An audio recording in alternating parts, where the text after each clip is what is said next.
Sanibonani molweni ndinamkela kwaza CTV ngesiXhosa. Yaqhubeka ke incoko phakathi kanjengayo noSamke. Unjengaye ke umile ngelithi uSamke uzombhudela apha.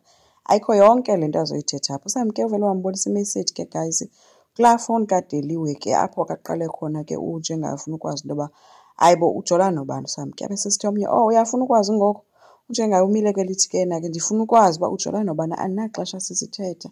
uSamke uthe enye into ke mna ndithanda uba bengathi mna ndingumxabanisi. Kungcono uvele uyobuza kwaphaa kuye umnikazi lo wendaba. Aphinde athi ke futhi ndiyacinga into yoba kanene kwa abantwana kungenzeka into yoba ayingobakho ngabenye indoda. Awakhupha onke ke ngoku unjengaye amehlo esithi yabona ke uyandiphambanela ngoku. Wabe semgxotha ke sithi cela mphumele phaa. uSamke ngokuncumo ke uthe hayi uyabonga. Unjengaye uthi hayi ethe hamba apha. Ayikho into ozoyibongayo uzondihlanyela nje apha. Ushiyeke sifakele uvalo emile ubona uba yeyi akabhilivi uba nguphetheni wakhe lo kuthethwa ngaye ngolu hlobo. Akalalanga nasendlini ke guys, ubonakala uphetheni ebhizi efowuni, uyamkhangela efowunini akamfumani unjengaye. Khangele wancama ke ude wabe wafowunelwa ke unina ke ngoku uyakrokrra uba ikhona into ayaziyo njengaye. Xa efowuna ke kunina uyambuza into yoba khange athethe nto na kuSamke. Waphika woma ke unengelo sisithi hayibo andingomamgobhozi kaloku mna, kutheni ungandithembi. Esithi ekugqibeleni ke mna ndingumamakho. Embuza futhi uba umbuzelani. Uphetheni uthe uyazibuzela nje. Unina uthe kaloku mna ndingumamakho ndicela undithembe. Wathi eyona nto mna ndiyifuna kuwe inye uba unditop aphe qha, enye nenye andidibananga nayo. Wathi wena ndifuna nditop up xa ndishota ngemali. So unjengaye ke guys cacile into yoba uye wolala kwaNomfundo because uNomfundo uvela sesithi ufike emotional phaa unjengaye enxilile uthi kwalala ekhawutshini. So uyambuza uba kwenzekeni ke. Unjengani ke uthi ke ubhekene nengxaki enkulu and if izinto bezihamba kakuhle ngengekho phayana. Uyabuza uNomfundo kwenzeke ntoni. Impendulo kanjengaye ithi nje unzima umtshato. Uthi ebesele ezixelele uba yena soze aphinde alale ngaphandle kodwa ngoku uvuka kwiikhawutshi zeminye imizi. Ngenxa yoba ke unegaqa elilapha emqaleni angakwazi into yoba aye endlini ungcono aphume ayobethwa ngumoya. uNomfundo uthi ngeke ndikwazi ke mna nokukunceda ngoba kaloku awutsho uba kwenzeka ntoni.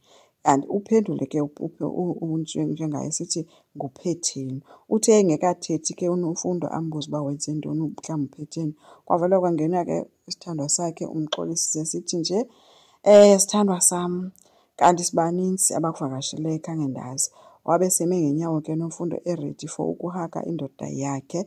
Yabe ke imncamisa ke apha ebunzi ke bebambene. Bathe ke xa behlala phantsi unjengaye wabephakama ke esithi uyabulela kuNomfundo ngekofu.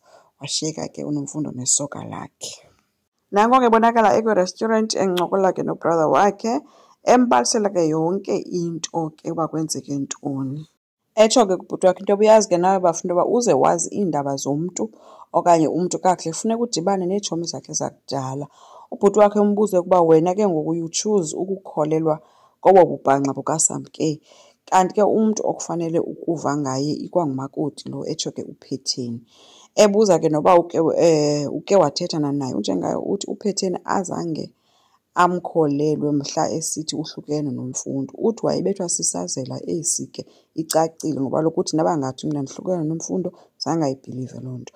Ubrother wakhe ke ume ngelithi ke yena akayikholelwa yonke le nto kuba kaloku uSamke ngokwazi kwakhe yi-enemy kaphetheni. Ufuna nje ukumenzela istress. Unjengaye uveze into ethi yonke le nto bafu iyahlangana ngoba mna noVusi asiklikhi nje nakancinci. Uthi ndiyamsola uba ayingonyanam uVusi. Uphetheni lo uthi wanditshithela kwatsho kwabakhona uVusi. So zishubile ke izinto. uNomfundo ke uvele ke exelela ke umxolisi into yoba ucela anyamezele because unjengaye uzombona embona evela phaa cause banonyana babona boyi-2. Umxolisi uthe ke hayi uzoba patient uya-understanda kakhulu. Bese sitsho into yoba naye uzibona indoda endala ngoku urhalela uthatha le relationship yakhe ayibeke kwenye i-level because kaloku sebemdala and urhalela ukuselebreyitha iminyaka emininzi noNomfundo uyamthanda yena. So iyaqhubeka ngapha ayikaNomfundo i-relationship iyabhatyalaka ngapha kanjengaye. Asazi ke guys uba kuzokwenzeka ntoni. Enkosi ngicela siqhubeke subscribe, silike, singakhomenta futhi. Bye.